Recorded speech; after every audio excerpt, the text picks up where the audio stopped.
Good morning student. तो चलिए आज हम एक नए चैप्टर के साथ शुरुआत करते हैं। चैप्टर जो हमारा रहेगा human adaptation to their environment. इस चैप्टर का जो नाम है वो है human adaptation to their environment, यानी कि मानव ने किस प्रकार से अपने पर्यावरण के साथ में समायोजन किया है, उसी का ही एक एग्जाम्पल है बुशमैन। तो आज हम पढ़ते हैं बुशमैन के बारे में। जो बुशमैन है एक कालाहारी डेजर्ट्स, कालाहारी जो डेजर्ट्स का नाम सुना होगा, कालाहारी जो डेजर्ट्स के अंदर जो लोग रहते हैं उसका नाम है बुशमैन। आप यहाँ देख सकते हैं कि बुशमैन का ये एक फोटो है, जो इससे आपको पता लग सकता है कि उसका जो फिजिकल स्ट्रक्चर या उनके जो कपड़े पहनने का जो ढंग है वो कैसा है। तो चलिए हम शुरुआत करते हैं इस चैप्टर के बारे में और कुछ नया जानने की कोशिश करते हैं कि बुशमैन कहाँ रहते हैं, क्या वो काम करते हैं, किस प्रकार से उन्होंने अपने आप को एनवायरनमेंट के अकॉर्डिंग एडजस्ट किया हुआ है। हैबिटेट्स, यदि हम हैबिटेट्स की बात करते हैं कि बुशमैन कहाँ रहते हैं, तो हैबिटेट्स की बात करें कि इसके अंदर कालाहारी डेजर्ट्स, कालाहारी जो डेजर्ट्स है वो कहाँ पर है, अफ्रीका के अंदर, अफ्रीका कॉन्टिनेंट्स के अंदर। यानी कि अफ्रीका जो कॉन्टिनेंट्स है उसका जो साउथ और वेस्ट जो मार्जिन है वहां पर हमें कालाहारी डेजर्ट मिलता है। और इस कालाहारी डेजर्ट्स के जो निवासी है, द हैबिटेट्स या the natives of the Kalahari desert is known as the bushman. यानी कि जो एक्चुअल में जो बुशमैन लोग हैं वो कालाहारी डेजर्ट के निवासी है, और कालाहारी डेजर्ट के निवासियों को ही बुशमैन का नाम दिया गया है। क्योंकि जो कालाहारी डेजर्ट है वो हमारे जो यदि हम बात करें इसके अंदर ग्लोब के ऊपर, तो साउथ का जो पार्ट है हमारा, जो जिस प्रकार से उत्तर में हमारे नॉर्थ के अंदर ट्रॉपिक ऑफ कैंसर है, इसी प्रकार से ट्रॉपिक ऑफ कैप्रिकॉर्न है, साउथ के अंदर जो वो लोग रहते हैं वो कहां पर रहते हैं, वो रहते हैं 18 degree south latitude to 29 degree south latitude. यानी कि 18 से लेकर 29 डिग्री साउथ की जो अक्षांश है, दक्षिणी जो अक्षांश है, उन अक्षांश के बीच में वो लोग रहते हैं। कालाहारी डेजर्ट जो है लगभग 36,000 स्क्वायर किलोमीटर एरिया के अंदर ऊपर फैला हुआ है। और the habitats of bushman is situated in the African continent between 18 to south degree latitude to 24 degree south latitude. Actual के अंदर ये जो लोग हैं वो 18 से लेकर 24 डिग्री के अंदर हमें देखने को मिलता है। लेकिन यदि हम कालाहारी डेजर्ट की बात करें तो उसका जो दायरा है वो 18 से लेकर 29 डिग्री लैटिट्यूड्स के बीच में देखने को मिलता है। ये जो रीजन है एक्चुअली में इसको हम बोलते हैं बुच्चालैंड। जो कालाहारी का जो डेजर्ट है उस एरिया को बुच्चालैंड के नाम से जानते हैं। This region is very rich in animals diversity. Animal diversity का मतलब है कि वहां पर हमें मैमल से लेकर इंसेक्ट और बर्ड्स, अलग अलग प्रकार के रेप्टाइल्स, इस प्रकार के जीव जंतु हमें देखने को मिलते हैं। इसलिए ये जो डेजर्ट्स है वो एनिमल्स के मामले में काफी रिच है। At present this tribe is found scattered in the Kalahari deserts. यदि हम आज के संदर्भ में बात करते हैं तो कालाहारी के जो बुशमैन है वो हमें सिर्फ कालाहारी डेजर्ट्स के अंदर ही मिलते हैं। पहले वो नामीबिया, तंजानिया, बोत्सवाना, काफी सारे एरिया थे जहां पर वो लोग रहते थे। और यदि हम कुछ इतिहासकारों की बात माने या कुछ ज्योग्राफी की बात माने तो ये जो लोग हैं वो अफ्रीका के पहले निवासी, यानी कि हम बात करते हैं कि पहले निवासी कौन थे, तो वो कालाहारी की जो बुशमैन ही थे। बाद में दूसरी जो प्रजातियां आई थी उन्होंने उनको आगे धकेल के पीछे कर दिया, और फिर वो सिर्फ आज जो है कालाहारी डेजर्ट्स के ऊपर ही सीमित है। यानी कि कालाहारी जो डेजर्ट्स है वहीं तक वो लोग सीमित है। तो Kalahari deserts and in south the western grassland part of the Africa, they lived in the countries like South Africa, Botswana, Namibia. यानी हम कह सकते हैं कि आज ये चिटपुट हमें साउथ अफ्रीका के अंदर, इसी प्रकार बोत्सवाना के अंदर, नामीबिया के अंदर ये लोग हमें देखने को मिलते हैं। और आज इनकी जो टोटल पॉपुलेशन है वो सिर्फ 10,000 है। इसके पीछे भी हम बात करेंगे कि ये 10,000 क्यों है, क्योंकि यहाँ की जो लाइफ एक्सपेक्टेंसी है, जीवन जो प्रत्याशा है, दैट इज 35। यानी कि कोई भी बुशमैन है वो 35 ईयर से ज्यादा जी नहीं पाता। इसके भी पीछे काफी रीजन है, काफी कारण है, उसके बारे में बात करेंगे। तो यहाँ देख सकते हैं हैबिटेट्स, ये हमारा जो अफ्रीका है उसका जो साउथर्न पार्ट हमें दिया है, और यहाँ पर ये कालाहारी का डेजर्ट है जहां पर ये लोग रहते हैं। नामीबिया, बोत्सवाना, साउथ अफ्रीका, इनके बीच में कालाहारी का डेजर्ट है।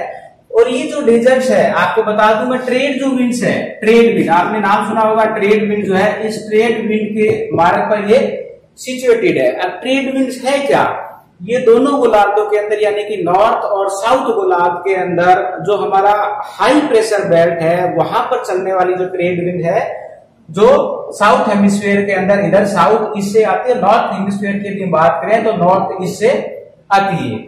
और ये क्योंकि इधर से जब आती है यानी कि ये जो ओशियन पार्ट से आती है तो अपने अंदर कुछ ह्यूमिडिटी को ऑब्जर्व कर लेती है और इसका जो ईस्टर्न मार्जिन है कॉन्टिनेंट का वहां पर ये रेनफॉल करती है। जैसे जैसे ये वेस्ट में जाती है तो यहाँ पर रेनफॉल की मात्रा कम हो जाती है।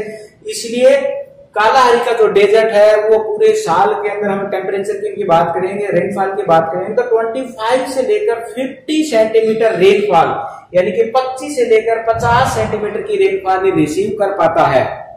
तो ये है इनका हैबिटेट्स। नेक्स्ट हम चलते हैं ज्योग्राफिकल कंडीशन यानी कि भौगोलिक दशाएं।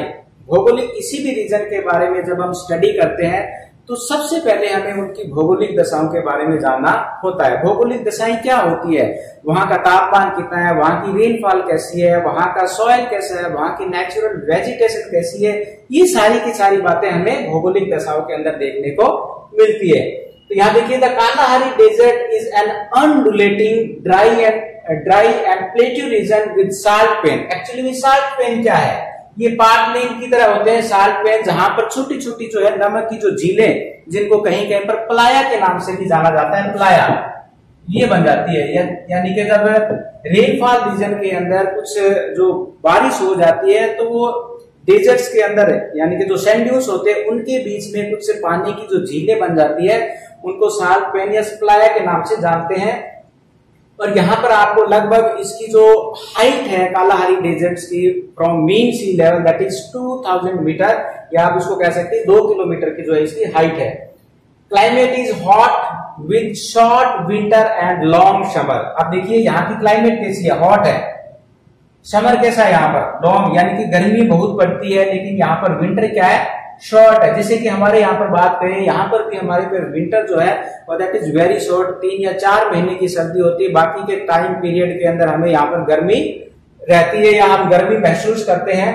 तो यहाँ पर देखिए, the hot summer day temperature goes up to 50 degree Celsius. 50 degree Celsius आप इमेजिन करो कि जहां जिस एरिया के अंदर ना नेचुरल वेजिटेशन हो ना वहां पर रेनफॉल हो, वहां पर यदि टेम्परेचर 50 डिग्री सेल्सियस पहुंच जाए तो आप इमेजिन कर सकते हैं कि किस प्रकार से वो लोग रहते होंगे। और यहाँ का नाइट जो टेम्परेचर है वो 10 डिग्री सेल्सियस। अब आपके माइंड में एक क्वेश्चन रहा हुआ कि सर डे टाइम में 50 डिग्री और नाइट टाइम में 10 डिग्री ऐसा क्यों है?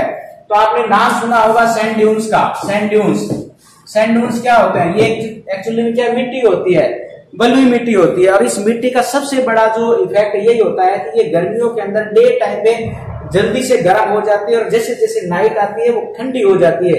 इसलिए रातें वहां पर ठंडी होती है, दिन में वहां पर गर्मी होती है। तो इसको हम बोलते हैं ड्यूरिनल रेंज ऑफ टेम्परेचर, यानी कि दैनिक तापांतर, यानी कि तापमान में जो अंतर होता है उसको बोलते हैं दैनिक तापांतर। तो वहां पर हमें दैनिक तापांतर ज्यादा मिलता है। But in winter the average temperature is 15 degree Celsius, but at night there is 0 degree temperature. यानी कि आप कह सकते हैं कि वहां पर सर्दियों के अंदर दिन का जो तापमान है वो 15 डिग्री के आसपास रहता है, लेकिन नाइट का जो टेम्परेचर है वो रिमेन 0 डिग्री, यानी कि 0 डिग्री तक पहुंच जाता है। 0 डिग्री का मतलब आप समझते हैं कि कितनी ठंड वहां पर रातों में होती है। इस प्रकार की हार्श क्लाइमेट के अंदर वो लोग अपने आप को वहां पर सस्टेन कर पाए हैं, उस इन्वायरमेंट को उन्होंने अडॉप्ट कर पाया है। Diurnal range of temperature is high, the average rainfall lies between 20 to 50 centimetre annually. तो वार्षिक यदि रेनफॉल की बात करें तो लगभग 20 से लेकर 50 सेंटीमीटर के बीच में हमें देखने को मिलती है। नेक्स्ट हमारा है सॉइल एंड वेजिटेशन, यानी कि वहां पर किस प्रकार की मिट्टी, किस प्रकार की वनस्पति हमें देखने को मिलती है। तो ज्यादातर इसका जो नॉर्थ ईस्ट पार्ट है, नॉर्थ ईस्ट पार्ट के लिए बात करें कि कालाहारी डेजर्ट का ये वाला जो पार्ट है जहां पर हमें कुछ रेनफॉल रिसीव होती है ड्यूरिंग रेनी सीजन के अंदर, तो वहां पर हमें बबूल की इस प्रकार की वेजिटेशन देखने को मिलती है। बाकी ये वाला जो एरिया है it remain dry through out the year, पूरे साल ये ड्राई रहता है। 20 या 25 सेंटीमीटर की रेनफॉल कोई डेजर्ट एरिया के अंदर ज्यादा नहीं हो पाती, इसलिए वहां पर यदि हम वेजिटेशन की बात करें तो वहां पर हमें इस प्रकार की वेजिटेशन, बबूल या कीकर जिसको हम बोलते हैं, इस प्रकार की वेजिटेशन हमें पाई जाती है। साथ साथ में वहां पर जो सॉइल है, सॉइल क्या है, सैंडी सॉइल है, बलुई मिट्टी है। और इस प्रकार की मिट्टी के अंदर कुछ जो रेनफॉल होती है तो वहां पर घास उग आती है जिसको हम बोलते हैं बुशमैन ग्रासेस। यहाँ पर देख सकते हैं जो बुशमैन ग्रास है यानी कि बुशमैनी जो घास है वो 50 से लेकर 90 सेंटीमीटर लॉन्ग यानी कि इतनी लंबी वो हो सकती है।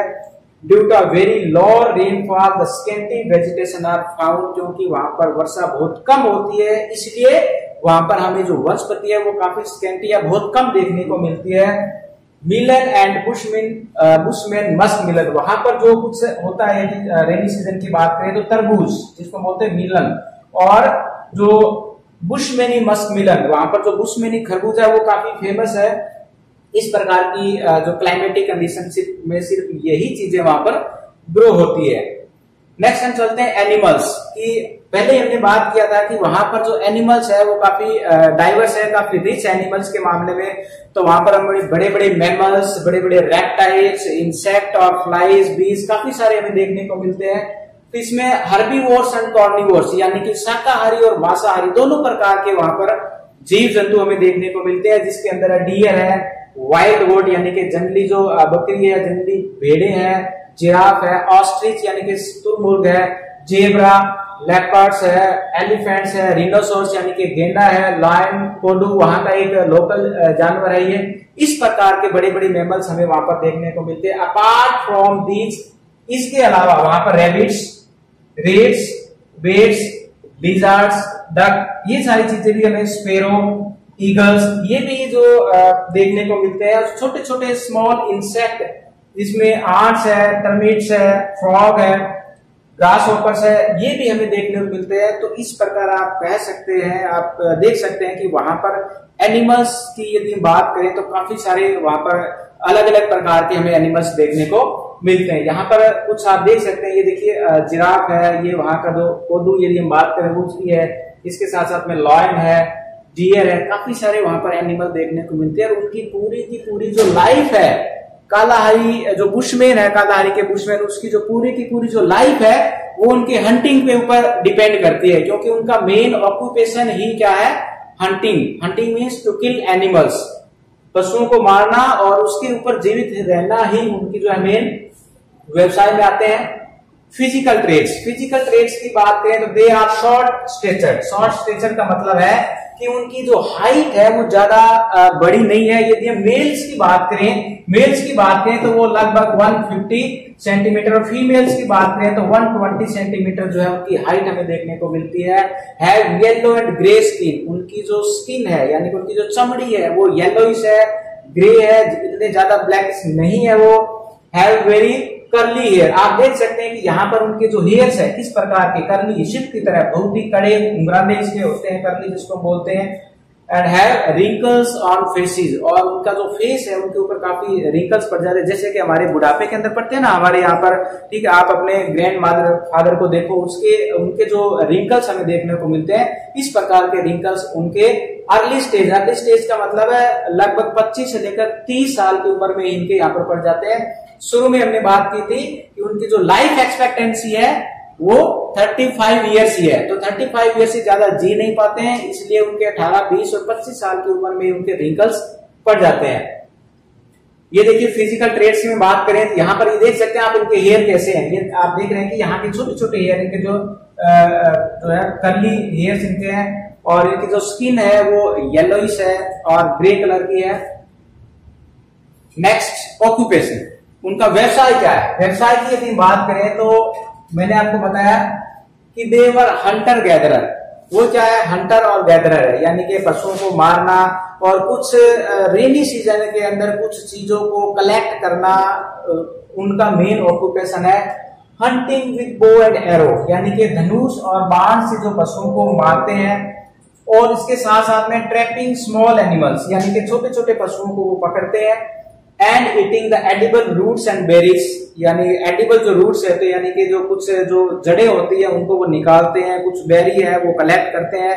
ये जो काम है वो ज्यादातर फीमेल करती है, लेडीज करती है, और उनको वहां पर खाते हैं। दे lived in the rock shelter, यानी कि जो चट्टानों की बनी हुई जो शेल्टर होती है उसके अंदर भी, केव्स के अंदर, और उनके छोटे छोटे जो यदि हम हाउसेस की बात करें तो दे आर लाइक हट्स, यानी कि झोपड़ी की तरह बने होते हैं, वहां पर वो रहते हैं। in the open or in the true center of the twigs and the grasses of the animal's skins. The women collects roots. women का काम क्या है? रूट्स को कलेक्ट करना, लीव्स को कलेक्ट करना, बेरी को कलेक्ट करना, और इसके साथ साथ में वो क्या करते हैं, ये आंट्स है उनको पकड़ती है, लिजर्ड्स को पकड़ती है, और टॉर्टोइस और फ्रॉग इनको पकड़ने का काम भी लगभग फीमेल ही करती है। मेल जो आदमी है, मेल जो पर्सन है, वो मोस्टली एनिमल को हंटिंग करने का काम करते हैं, उनको पशुओं को मारने का काम करते हैं, क्योंकि उनकी पूरी की पूरी लाइफ और उनकी हर एक जो जरूरतें हैं वो एनिमल हंटिंग के द्वारा ही पूरी होती है। ऑक्यूपेशन ये देख सकते हैं आप यहाँ पर किस तरीके से जो 3-4 लोग एक ग्रुप में मिलकर धनुष और बाण लिए हुए पशुओं को मारने की कोशिश कर रहे हैं। और ये कुछ जो रूट्स वगैरह आप देख सकते हैं, कितने बड़े बड़े रूट्स हैं, इनको वो कलेक्ट करती है और उनको अपने भोजन के अंदर इनका वो यूज करते हैं। तो ऑक्यूपेशन के अंदर हम लिख सकते हैं कि ये जो है ज्यादातर इनका जो मेन काम है वो हंटिंग का है। इसके साथ साथ में जो फीमेल्स है वो कलेक्शन का काम करती है, गैदरिंग का काम करती है। यदि हम हंटिंग की इसकी कुछ कैरेक्टरिस्टिक्स है, यानी कि ये लोग जो किसी पशु को मारते हैं तो उनकी कुछ विशेषताओं में बात करें तो जो फादर है अपने बेटे को अर्ली स्टेज के अंदर ही, यानी कि वो जब 10-11 साल का हो जाता है उसका बेटा, तो वो एक जो परफेक्ट और स्किल्ड हंटर बन जाता है, तो वो आसानी से पशुओं को मार सकता है। इसके साथ साथ में इन्होंने क्या है, पशुओं की आवाजों को एज इट इज हूबहू निकालने की इनमें कला होती है। तो कई बार जो पशु है वो ऐसा समझता है कि उनके ग्रुप के ही कुछ मेंबर्स है और वो उनके जाल में फंस जाते हैं और फिर उनको वो मार देते हैं। इसके साथ साथ में क्या काम करते हैं कि ये घायल पशु को कोशिश करते हैं कि उनकी टेरिटरी के अंदर ही मारा जाए, यानी कि ये यदि वो भाग भी जाते हैं तो लगभग 40 to 50 किलोमीटर, यानी कि 40 से लेकर 50 किलोमीटर तक वो उसके पीछा करते हैं और कोशिश करते हैं कि अपने ही उस टेरिटरी के अंदर, अपने ज्योग्राफिकल एरिया के अंदर उसको मार दिया जाए।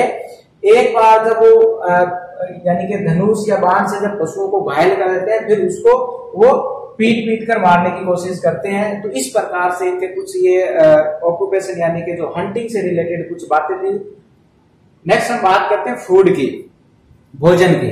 भोजन में ये क्या होते हैं, ऑमनिवोर्स होते हैं, सर्वाहारी, कुछ भी मिल जाए इनको, which is the things which is any eatable, यानी कि जो चीजें खाने लायक हो सकती है उनको वो खाएंगे।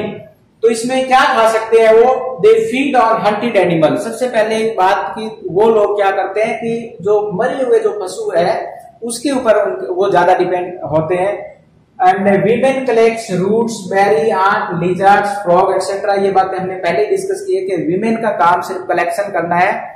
और यहाँ पर ये लगभग जो मैं आपको बता दूं कि रेनी सीजन के अंदर, क्योंकि रेनी सीजन हमारे यहाँ उनके वहां पे जो क्लाइमेट का काफी डिफरेंस होता है। हमारे यहाँ जून जो है हॉटेस्ट मंथ होता है जून, लेकिन वहां पर क्या है वो कोल्डेस्ट मंथ होता है, क्योंकि वो हमारे अपोजिट है। उनकी क्लाइमेट और हमारी जो क्लाइमेट है, जलवायु की जो दशाएं हैं, उनमें काफी मतलब परिवर्तन हमें देखने को मिलता है। हमारे यहाँ पर जो दिसंबर का महीना है वो सर्दियों का होता है कोल्डेस्ट, लेकिन वहां पर दिसंबर का महीना जो गर्मियों का होता है। इस प्रकार रेनी सीजन के अंदर उनको कुछ जो है ग्रासेस है, मिलन है या मस्क मिलन है, बुशमैनी मस्क मिलन है या बेरी है, ये चीजें खाने को मिलती है। और उनको ये भी पता है कि यदि पानी वाली चीजें या पानी की कमी हो जाए तो उनकी मौत हो सकती है, तो इसलिए वो अपने खाने में मिलन, मस्क मिलन, रूट्स, ठीक है, लीव्स, इन चीजों को भी इंक्लूड करते हैं। लेकिन ज्यादातर ये क्या है, वो ऑमनिवोर्स होते हैं, यानी कि कुछ भी चीजें उनको मिल जाए वो खाने की कोशिश करते हैं। Most of the Bushman are omnivores and they nearly 80 types of the animals including snakes and lizards. यहाँ पर जो नियरली होता है eating 80 types of the animals, यहाँ पर लगभग 80 प्रकार के जो वो जानवरों को खा सकते हैं। उसके अंदर शार्क भी है, लीजर्ड्स भी है, टॉर्टॉइस भी है, हर एक प्रकार के। और जो टर्मिट्स यानी कि दीमक होती है, दीमक को बुशमैन का चावल के नाम से जाना जाता है। इस बात का ध्यान रखना, ये जो क्वेश्चन है कई बार पूछा जा सकता है कि जो बुशमैन है उसका चावल किसे कहा जाता है। टर्मिट्स यानी जो दीमक होती है उसको बुशमैन के चावल के नाम से जानते हैं। At a time they eat half of the sheep, और वो इतने पेटू होते हैं, इतने खाने के शौकीन होते हैं कि एक बुशमैन आदमी एक टाइम में लगभग आधी भेड़, यानी कि आधी भेड़ कितनी होती है उसको खा सकता है। इस प्रकार आप देख सकते हैं। तो पूरे सीजन के अंदर यानी कि पूरे साल के अंदर उनको कभी फीस्टिंग तो कभी फास्टिंग का देखने को मिलता है। ठीक है, फीस्टिंग कब होती है? जब रेनी सीजन आ जाता है तो बहुत सारे पशुओं झुंड बनाकर वो वहां पर आ जाते हैं, उनको मारते हैं, खूब खाते हैं। जब गर्मी का मौसम आता है तो पानी की कमी हो जाती है, उनको खाने के लाले पड़ जाते हैं। तब वो क्या करते हैं, तब वो जो कपड़ा वो पहनते हैं या ओढ़ते हैं उनको भी खा जाते हैं। इवन अपने शरीर की जो जूं है उसको भी वो नहीं छोड़ते हैं। तो इस प्रकार आप अंदाजा लगा सकते हैं कि किस प्रकार उन्होंने अपने आप को वहां पर जो सरवाइव करने लायक बनाया है।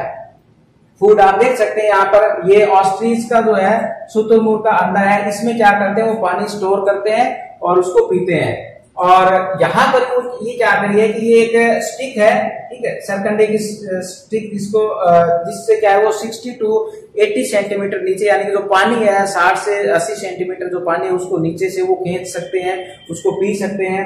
यहाँ पर कुछ जो रूट्स वगैरह है जो कलेक्ट करते हैं उनको वो खाने में यूज करते हैं। यहाँ पर ये जो बेरी कलेक्ट कर रही है, तो इस प्रकार से ये चीजें वो अपने खाने में इंक्लूड करते हैं। क्लोथ की बात करें तो they wear very low cloth, ये बहुत ही कम कपड़े पहनते हैं। यदि हम मेल्स की बात करें तो लॉइन या जिसको बोलते हैं लंगोटी, एक कमरबंदा जिसको हम कह सकते हैं कि उतना ही कपड़ा वो धारण करते हैं, बाकी का पूरा इनका शरीर है उसके किसी भी प्रकार का कपड़ा नहीं होता। और जो नहीं होता है क्योंकि वहां की जो क्लाइमेटिक कंडीशन है, भौगोलिक दशाएं वो काफी हॉट है, और हॉट होने के साथ साथ में वहां पर जो है इस प्रकार ये कपड़े कम पहनते हैं और wear very low cloth. The women wear cross, यानी कि जो फीमेल जो है जो कपड़ा पहनते हैं उसको क्रोस के नाम से जानते हैं, यानी कि ये इस प्रकार का एक कपड़ा होता है, ठीक है, चोगा जिसको बोल सकते हैं। इसी प्रकार का एक जो है कपड़ा आगे की तरफ, एक पीछे की तरफ, और इसको वो बांध कर रखते हैं। यही इनका जो है कपड़ा होता है जो गर्दन से लेकर घुटनों तक उसको वो यूज करते हैं। The clothes are made up from the animals hides, यानी कि पशुओं की जो खालें होती है, जो स्किन होती है, उनसे वो कपड़े बनाते हैं। They never bath in their life time, कभी भी वो अपने जीवन में नहीं नहाते हैं, कभी भी। एक बार बर्थ होने के बाद में डेथ तक वो कभी स्नान नहीं करते, क्योंकि पानी की कमी है और पानी की कमी को ऐसे वो व्यर्थ नहीं करवाते हैं, उसका ऑप्टिमम यूज करते हैं। They cover their body with the red or the white soil to protect from the sunlight, ant and mosquitoes. अब वो क्या करते हैं, गर्मियों के दिनों में मस्कीटो वहां पर बहुत हो जाते हैं, मक्खियां वगैरह हो जाते हैं, तो उस वातावरण में वो अपने आप को कैसे बचाते होंगे। तो इसके लिए क्या करते हैं, वो लाल या जो बलुई जो मिट्टी होती है कहीं कहीं पर मिलती है, उसके अंदर चमड़ा मिलाकर वो उसको पूरे बॉडी के अंदर अपने आप को कवर कर लेते हैं। ठीक है, तो उससे क्या करती है, वो आंट से उसको नहीं खा सकती है, मस्कीटो से वो बचा सकते हैं, इवन सनलाइट से वो प्रोटेक्ट करते हैं। तो ये कुछ एग्जाम्पल है जो उन्होंने अपने आप को उस इन्वायरमेंट के अंदर रखा है, और ये हम उसके एग्जाम्पल के तौर पर, उदाहरण के तौर पर देख सकते हैं कि सनलाइट से बचने के लिए उन्होंने क्या किया है, पानी को उन्होंने कैसे स्टोर किया है। ठीक, ऑस्ट्रिच के यानी कि जो शुतुरमुर्ग का जो अंडा है उसके अंदर वो पानी स्टोर करके रखते हैं। तो ये कुछ उदाहरण है जो हमें ये बताते हैं कि किस प्रकार से उन्होंने अपने आप को उस इन्वायरमेंट के अंदर अडॉप्ट किया है या एडजस्ट किया। ये देखिए, क्लोथ की बात करें तो यहाँ पर फीमेल्स है, ये जो है इसको चोगा भी बोल सकते हैं, करोस भी बोल सकते हैं। तो ये आगे से लेकर पीछे तक दो कपड़े होते हैं, एक आगे की साइड में होता है, एक पीछे की साइड में होता है। और वीमेन सिर्फ जो है यहाँ पर एक लोई या लंगोटी जिसको हम बोलते हैं ये पहनते हैं। अदरवाइज जो है उनके सिर जो है दोनों के लगभग जो अनकवर्ड होते हैं। द मेन वियर्स लॉइन, इसको बोलते हैं लॉइन। और जो वीमेन्स वियर क्रोस, ये क्रोस है। तो ये कपड़ों के नाम है, आप उनको बता सकते हैं कि किस प्रकार से ये चीजें उन्होंने इन्वायरमेंट से ली है। हाउस ऑफ द बुशमैन के हाउस क्या है। अब हाउस की बात करें तो एक हाफ स्क्वायर या अर्धवृत्ताकार एक झोंपड़ी की तरह, हट की तरह होती है, और इसको वो घास फूस से, जो बुशमैनी घास है वहां से इसको बनाते हैं। इस प्रकार की इनकी ये हाउसेज है, इसके अंदर ये लोग रहते हैं। और क्योंकि ये देखिए यहाँ पर एक उन्होंने घर बनाया अपना, तो इसके अंदर हाउस है क्योंकि वो उनकी सेटल लाइफ नहीं है, वो वांडरिंग मूवमेंट में रहते हैं, घूमते हुए रहते हैं इधर उधर। तो उनको परमानेंट हाउस की जरूरत नहीं है, क्योंकि पशुओं को मारने के लिए उनको मीलों दूर चलना पड़ता है, तो इसलिए वो अपना घर नहीं बना पाते। जहां पर भी वो रहते हैं तो कभी कभार वो कोई गुफा होगी उसमें भी रह सकते हैं, लेकिन जब वो घर बनाते हैं तो उसमें जो जिराफ की जो बोन्स होती है उसका वो यूज करते हैं, उसका ढांचा तैयार करने के लिए। उसके ऊपर फिर वो जो हे या जो बुशमेनी घास है सूखी, उसके ऊपर डालकर उसके अंदर रह सकते हैं, जिसको हमारी भाषा के अंदर हट या झोपड़ी हम बोलते हैं। तो इस प्रकार की झोपड़ी बनाकर रहते हैं, वही उनका घर है।